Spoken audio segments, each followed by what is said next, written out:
24 ივნისის გამთენიისას ამერიკის შეერთებული შტატების პრეზიდენტმა საკუთარ სოციალურ პლატფორმა Truth Social-ზე სოფლიოს ირან-ისრაელის 12-დღიანი ომის დასრულება ამცნო. დონალდ ტრამპი წერს, რომ ცეცხლის საბოლოო შეწყვეტას 24 საათი დასჭირდება. ამერიკის შეერთებული შტატების პრეზიდენტი განმარტავს, რომ ცეცხლს მომდევნო 6 საათის განმავლობაში ჯერ ირანი შეწყვეტს, 12 საათის შემდეგ კი ისრაელი, როდესაც ის თავის მისიას ბოლომდე დაასრულებს. შეერთებული შტატების პრეზიდენტი ორივე მხარეს მიღწეული შეთანხმებისთვის მადლობას უხდის. ყველას გილოცავთ, ისრაელსა და ირანს შორის ცეცხლის სრულად შეწყვეტაზე შეთანხმება შედგა, როდესაც ისრაელი და ირანი თავიანთ დაწყებულ მისიებს დაასრულებენ. დაახლოებით 12 საათის შემდეგ ომი დასრულებულად ჩაითვლება. ოფიციალურად ჯერ ირანი შეწყვეტს ცეცხლს და მე-12 საათზე ისრაელი. 24 საათში კი მთელი მსოფლიო აღნიშნავს 12-დღიანი ომის დასრულებას. იმ ვარაუდით, რომ ყველაფერი ისე წარიმართება, როგორც საჭიროა, მინდა ორივე ქვეყანას, ისრაელსა და ირანს მიბულოცო გამძლეობის, გამბედაობისა და ინტელექტის გამოვლინება ამ ომის დასასრულებლად, რომელსაც 12-დღიანი ომი უნდა ეწოდოს.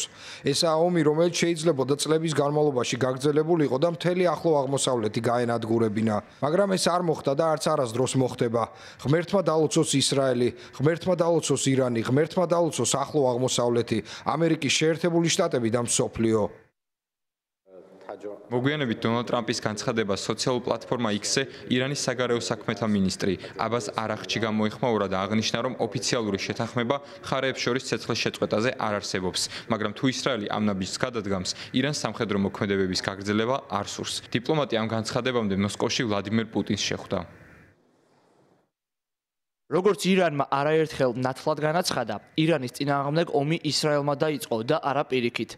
ამ დროისთვის არ არსებობს არანაირი შეთანხმება ცეცხლის ან სამხედრო ოპერაციების შეწყვეტის შესახებ. თუმცა იმ პირობით, რომ ისრაელის რეჟიმი ირანელი ხალხის წინააღმდეგ აგრესიას შეწყვეტს, არაუგვიანეს დილის 4 საათისა, ჩვენ არ გვაქვს განზრახვა გავაგრძელოთ ეს ომი. საბოლოო გადაწყვეტილება ჩვენი სამხედრო ოპერაციების შეწყვეტის შესახებ მოგვიანებით იქნება მიღებული.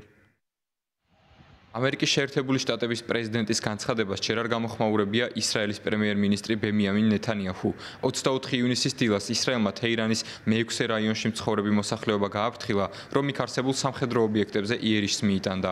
თუმცა დილის 4 საათის შემდეგ მხარეებმა თავდასხმები შეწყვიტეს. დონალდ ტრამპმა ცეცხლის შეწყვეტის შეთანხმების შესახებ განცხადება მას შემდეგ გაავრცელა, რაც 23 ივნისს კატარში მდებარე ალ-უდეიდის ამერიკულ საჰაერო ბაზაზე ირანმა ბალისტიკური რაკეტებით იერიში მიიტანა. ტრამპის თქმით, 13 რაკეტიდან 12 ჩამოაგდეს, ხოლო მე-13 რაკეტა საშიშროებას საერთოდ არ წარმოადგენდა.